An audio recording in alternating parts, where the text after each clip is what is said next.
Hello, everybody. Welcome back to Style and Origins, the podcast that brings you the origins of specific topics and concepts that we like to deal with and we take care of in learning and development. And today we have an amazing guest.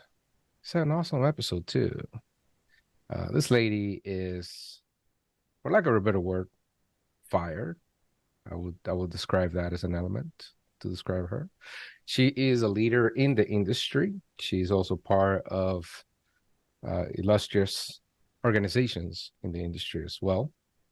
And she has a message today, a message about onboarding and how, if we look at the industry stats, onboarding is really seems like a chore. It's not always well developed. And I'm pretty sure if you look at your company or where you work, onboarding may be also lackluster per se. But today we have a very creative leader and what I consider to be an expert in that subject. She's very passionate about it, and she's also been involved in sales for quite a bit, enabling sales and enabling the power of sales in organizations. So it is a total pleasure, an incredible honor in many ways to talk to Amber Watts, the founder of Radical Learning. And Amber, I have to welcome you, and I wanted you to talk to us about this fractional consulting you do. Yeah, absolutely. Thanks for having me, Alex. This has been a long time coming. Don't mind the pup in the background there. I'm going to have company during this call. But no, I'm excited to be here. I founded Radical Learning this year after working for a technology company in the sales enablement space that I realized that the way that things are being done isn't the way that I would always approach it, right? And it's not that I mean my way is the best way, but I realized that we all kind of start to do the same things. It's like we all follow the same thought leadership. One person does it this way, and it just trickles on through, and we're just repeating what other work, the work of others over time. So I founded Radical Learning to challenge that status quo, because as I started working with some of their customers, I realized people were just getting stuck and complacent and not going back. A lot of them weren't even updating their onboarding after a year, let's say. So it's like, well, we probably should, but we haven't touched it in a year because this and this and this and this. So there was just a lack of prioritization of, if we had an extra set of hands, we could do those things, or we could go back to onboarding. So that's where the idea came from of we could implement these ideas if we had the help. So that's why I founded it. And then also just to give people a voice in this industry that are trying to change the way that things are being done. Because adults are here to work. They're not here to necessarily learn like they are in a classroom when it comes to the workplace. That's awesome. Well, I'm very enthusiastic about customer experience, and I consider onboarding to be a customer experience situation as well. That we need to treat employees and anybody that joins the organization as a customer, as an internal customer or external customer, because I think, many of the actions that we put together, and I think people don't realize this, and it really translates to anything. It translates to what you're talking about, and it translates to course development or training or whatever the case. There is a message that is being sent. And it's sort of like what McLuhan said before in the 60s, the medium is the message, which means, if your onboarding is just sitting in a classroom for 4 days, getting beat up with PowerPoint assassinations, then that's the message, right? It's like, hey, look, we got to do this thing right here. You're just going to sit there, eat some cookies, pass out, maybe get up, go to the bathroom, drink some water, come back, pass out again. But we need to get through this. So what's your take on that? How are we changing this? Yeah, absolutely. I think onboarding sets the tone of what that experience is going to look like at your organization moving forward. So if the rest of what you do once they're acclimated to their role looks vastly different, then I challenge you to take a look back at what you're doing those first few days, because orientation isn't onboarding, and onboarding shouldn't end, right? Think of it as like this is just the initial introduction to what they're going to experience. All the experiences look that way. I challenge you to look at that as well. For for me, when I think about onboarding, I think about immersing them into the culture. And so I always approach it as welcome to the company, where you get the holistic, not so much a history lesson, but instead hear from our founder, hear why we exist, hear why our product or service exists, what drew them to this problem. Like they want to know the why behind it. Again, I work a lot with sales. People have to be passionate about what they're selling, but I could care less what role they have in the company. Everyone should know the story and everyone should be able to speak the same language when they talk about the company and the product. So welcome to the company. Then I get to welcome to your team, right? That's where a lot of the times I'm partnering with that manager of tell me what are you most proud of on your team? I want to make sure that I'm also conveying that and getting them excited to go to wherever they are, whatever team they're going to be sitting on. And then it's welcome to your role. So thinking about it from that standpoint of, okay, now we're starting to get into the nitty gritty of the specifics. But if you take that approach and starting big and then getting small in that way, that's how I prefer to do it. But then also, again, it goes back to the experience. It shouldn't be a PowerPoint. It should be an open discussion. I've seen people use AR and scavenger hunts and all sorts of things to get to the information and bringing in the different voices. Senior leadership should be there in that first week to introduce themselves, whether that's virtually or in person. Do you feel that that is affected by the scale of the organization? So 60,000 employee company. Yeah, absolutely. So a huge enterprise like that, I'm not asking for the CEO to walk down day one and say hello, right? I've been at a 800 person company and that was very doable. And in fact, it was pretty much the norm, right? It was on his calendar for the whole year.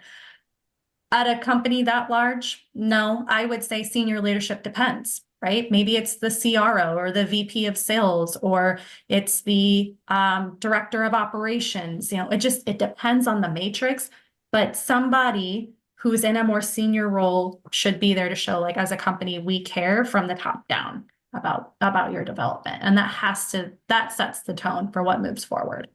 All right. Okay. That's a cool one.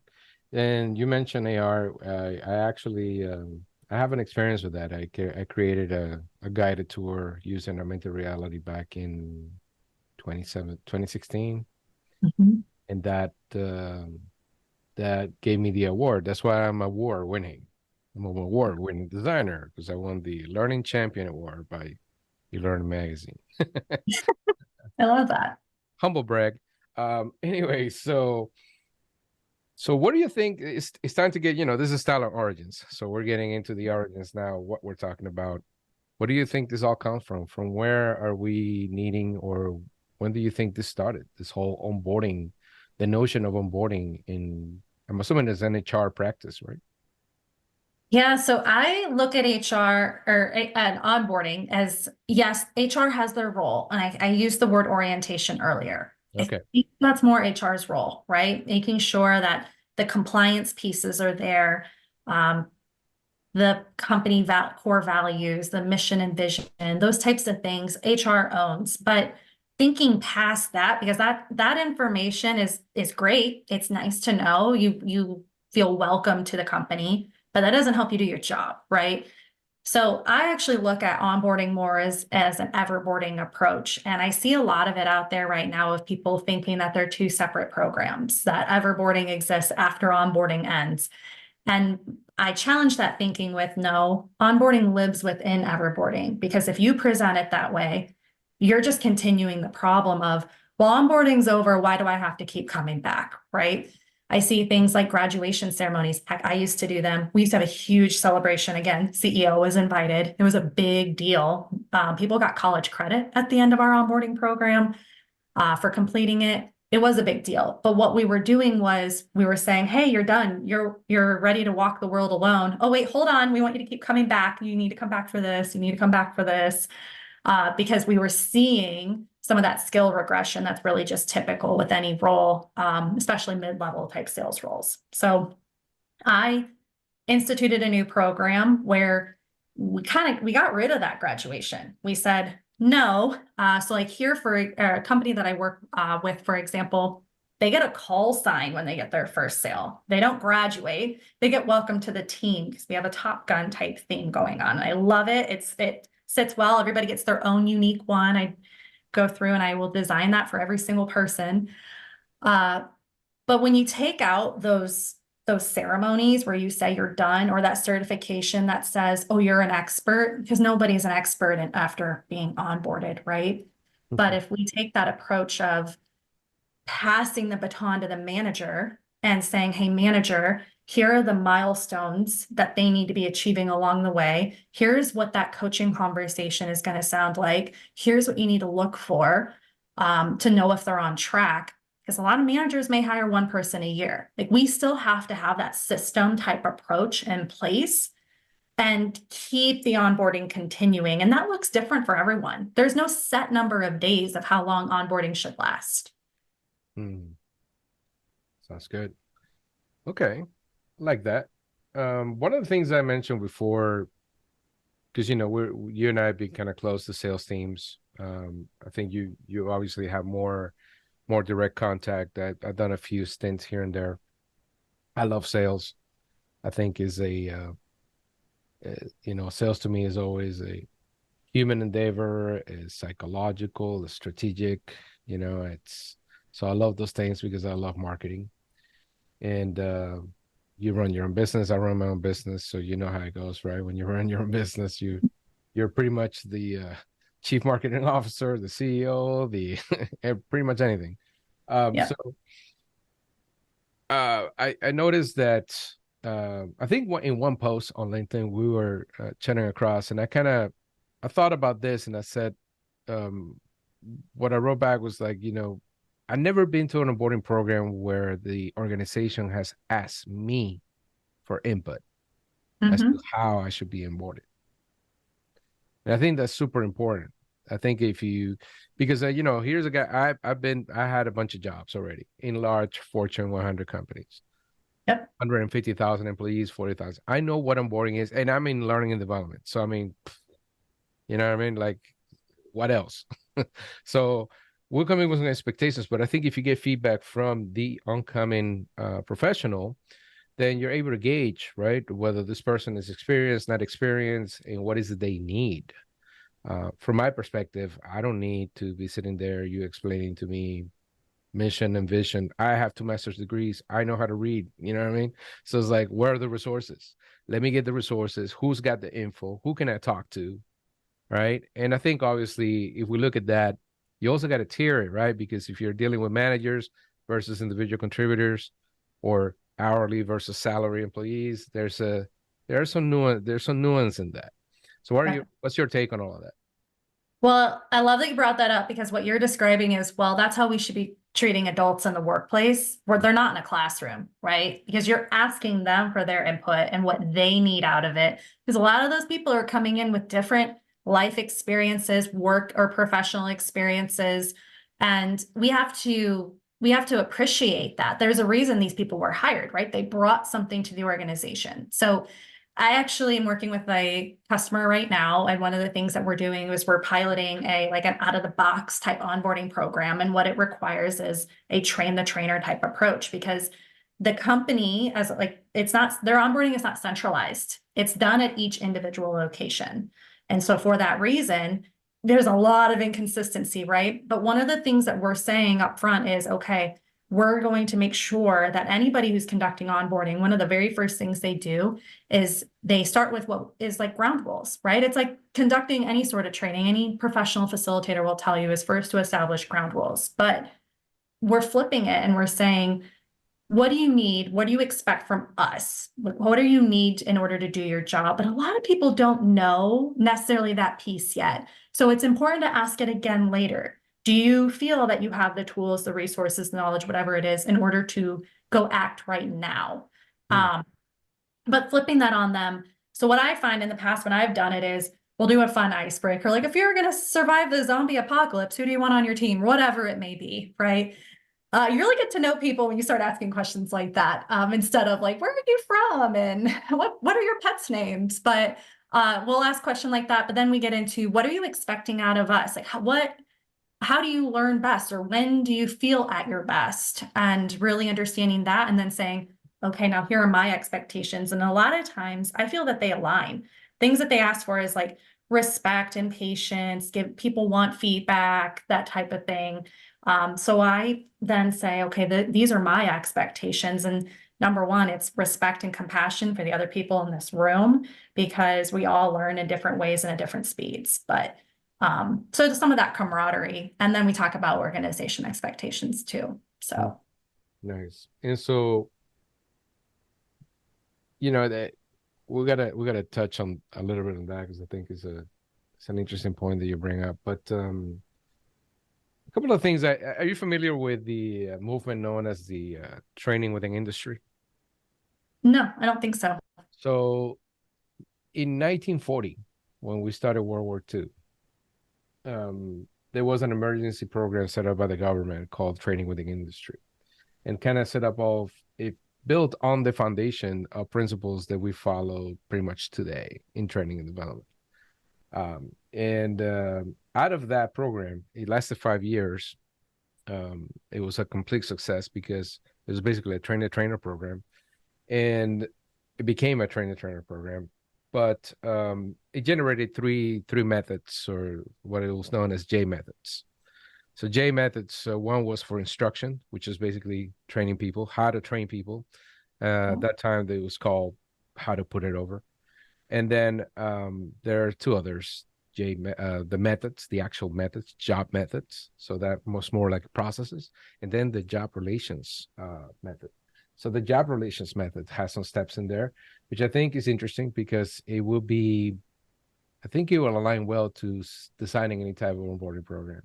So one is get the facts, Mhm. right? So review the record, find out what the rules are, what customs apply in the so expectations as you were talking about. Talk with individuals concerned, you know. And then the second step will be weigh and decide. So weigh as in, look at those facts together, analyze them. What are the possible actions, right? And check the practice and policies. The third one is to take action, and that didn't have to be with the supervisor. That will be either the organizer or the actual participant to take action, to say, hey, you got this, you feel you got this, you feel that you're comfortable with this. Mhm. If not, then okay, let's help you out. And then you will go back and use the other method, the instruction method. So it ties in with that whole, I don't know if you heard of a psychological associates or consultants had the situational leadership model for Yeah. veterans. Yeah. So the last one is check results, which I Mm, think is the one thing that it has three specific well, it has two questions and one specific tip here. So the two questions are, how soon will you follow up? How often will you need to check? yeah. Right? And watch for changes in output, attitudes, and relationships. Yep. And I think that's critical because you know what? Well, the last question is actually, did your action help production? So back then we're talking about, manufacturing plants, right? Yeah. But production also meant, if people are not feeling well, they don't feel comfortable, they're not going to do Mhm. this, right? They're not, I mean, we're in business. It's not like we're going to a charity or a social club, you know? Yep. So there is a sense of well-being. And I think that's applicable here because one analogy that I made once about onboarding programs or the experience of being hired and going through an onboarding program, it's like a roller coaster. Yep. And that means that, you get to know about the roller coaster, right? And that's the company at the job. Like, you get excited. You go apply, you go through the interviews, right? It's like you get a little going, Yep. yeah, yeah. And then you get to the top, right? And like, hey, you got the job. Woo! You go down, and when they receive you, going down that roller coaster, they're like, hey, so glad you're here, all that stuff, right? But there's a part in that roller coaster where you go flat Yeah. and then you get off. Complacent. And then you get off, right? And Yep. then nothing else happens. So the only way you will get that acceleration again is to get another job because people drop off. And I think that's tying into what you're saying, the concept of everboarding. Yes, because everboarding, it really does influence every other talent management strategy that you have in place. And I think that's where it gets missed again when people treat it as a very specific program. Right. It influences your engagement, retention, succession planning. Again, this client that I'm working with right now, we're bringing it into the talent acquisition component as well. So making sure that people understand what that looks like, because don't you want to hire people with a growth mindset, right? And if you tell them that you have these types of systems in place to make them successful and they're like, "Ooh, that sounds like a lot," you probably don't want them. And it's good that you weed that out up front. So we're trying to be really intentional even with the talent acquisition piece of it too. Nice. So yeah, Yeah. after that, we're talking 1940 where we had the thoughts already.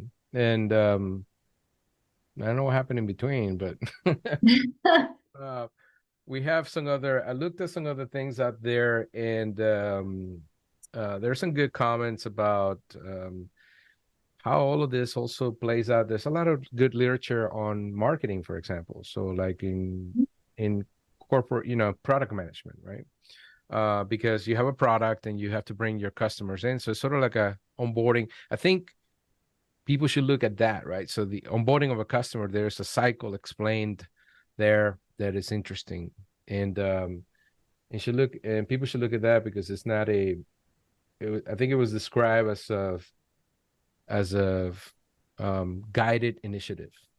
So Okay. describing, the experience for a customer always starts outside the company and looking at a product, right? And then when they decide to buy the product, then what happens after that, right? So you got your pre-sales, you got your prospecting, your pre-sales, and post-sales, your post-sales process, and usually that post-sales process is critical for repeat sales and for loyalty. So how are we building loyalty in working organizations? It's this It's kind of like when I look at sales, right? I actually look at three different cycles or life cycles. There's the buyer life cycle, kind of that pre-sales. Then there's the customer life cycle of what you're describing. So to me, those are two separate pieces, and those are often separate roles handling those things. So you have to treat them different. And then there's the seller life cycle. And are those things all lining up? Like that's usually where you start to find the gaps. And then yes, you have the employee life cycle. So have you ever seen the Tuckman's model for team building or team development? Are you talking about the norming, storming? Yes. So when I looked at that, I went, wait a minute, that's not necessarily a team. That's a person. When they start with a company, the norming piece, which is like the onboarding 1 to 3 days, and then they get into storming and where it's like, whoa, I got to figure all this out. I got to figure out my role. Then they kind of start to gain a little autonomy, enough to be Right. dangerous. And then you get to performing, yeah. Well, the norming and then, yeah, performing where they start to earn their paycheck. Yeah. But that to me was more an individual thing than it was when I saw it, that's where my head went. And so I Oh, actually yeah. influenced that quite a bit. No, Uh, that's great. That's pretty yeah, awesome. it's an employee life cycle is what that is. Well, I tell you what, Amber, this is great info. I really appreciate it. Tell us where people can find you. Yeah, absolutely. So I'm really active on LinkedIn. It's I guess my URL is just Amber M as in Mary Watts. So keep it pretty simple. We'll put it here in the description, folks. Go ahead and check the description for the links of the information I share and also contacts for Amber. And you have a website as well? Yep, makelearningrad.com. Oh, nice. Love it. Nice, Yeah. nice touch. So yeah, it's been a pleasure to talk to you, Amber. You're awesome. Thank you for coming into the podcast. And Everboarding, folks, consider that to be a very interesting concept. Reach out to Amber and find out more. She's got some great ideas on that. As always, remember that Style and Origins is sponsored by Core Praxis, and Core Praxis is the new platform that allows you to upskill in learning and development in all the different roles. And it doesn't matter where you come from. You could be flipping burgers for all we know.